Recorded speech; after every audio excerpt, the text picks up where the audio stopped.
नमस्कार, प्रणाम, हर हर महादेव। आप सब कैसे हैं?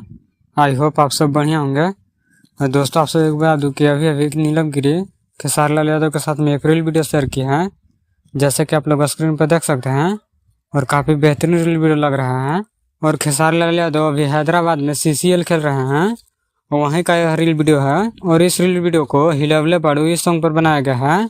अगर आप लोग इस रील वीडियो को देखना चाहते हैं तो नीलम गिरी के इंस्टाग्राम ID से जाकर देख सकते हैं। और दोस्तों, आप सभी को बता दूं कि हिट मशीन खेसारी लाल यादव का कल रंग दे बसंती मूवी का ट्रेलर आ रहा है SR के म्यूजिक पर सुबह में 6:30 में। तो आप लोग देखना ना भूलें। काफ़ी बेहतरीन मूवी है और यह मूवी देशभक्ति थीम पर बनाया गया है। तो SR के म्यूजिक पर 6:30 में कल तैयार रहिए। तो इस वीडियो में इतना ही। इस वीडियो के बारे में क्या कहना चाहते हैं कमेंट करके जरूर बताएं। और मेरे चैनल पर नए हो तो चैनल को सब्सक्राइब कर लें, ताकि ऐसे हिट मशीन खेसारी लाल यादव से जुड़ी सारी छोटी बड़ी खबरें सबसे पहले देखने के लिए मिले। तो मिलते हैं अगले वीडियो में, तब तक ले जय हिंद।